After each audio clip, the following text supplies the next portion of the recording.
কেকের ফ্লেভারটা তোমরা অনেক সময় গুলিয়ে ফেলো। আমি যখন তোমাদেরকে বলি যে লেমন ফ্লেভারের কেক বা ম্যাঙ্গো ফ্লেভারের কেক, পাইনাপেল ফ্লেভারের কেক, তোমরা হয়তো ভাবো যে আমি ডাইরেক্ট লেবুর রস, আমের যে পাল্পটা হয় সেটা দিয়ে কেকটা বানাচ্ছি। এমনটা নয়। আমরা যে কেকগুলো বানাই তার জন্য আমরা আলাদাভাবে ক্রাশ বা এসেন্স এগুলো কিনে রাখি। যখন লেমন ফ্লেভারের কোনো কেক বানাই তখন আমাদের কাছে লেমন এসেন্স বা লেমন ক্রাশ এগুলো থাকে। পাইনাপেল যখন বানাই পাইনাপেল ক্রাশ, পাইনাপেল এসেন্স এগুলোও থাকে।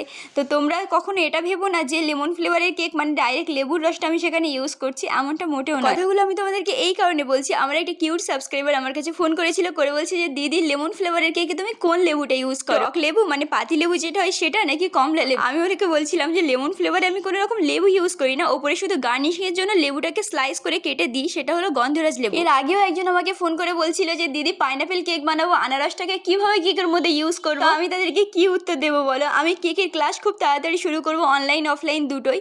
তার জন্য আমি তোমাদেরকে আগে থেকে ইনফর্ম করে দেবো। তোমরা যারা যারা আমার কাছে ক্লাস করতে চাও তারা অবশ্যই আমার সঙ্গে কন্ট্যাক্ট করতে পারো। আমার এই ক্লাসটা শুরু করতে প্রায় 5-6 মাস লেট হবে, ততদিন তোমরা প্লিজ একটু ওয়েট করে নিও।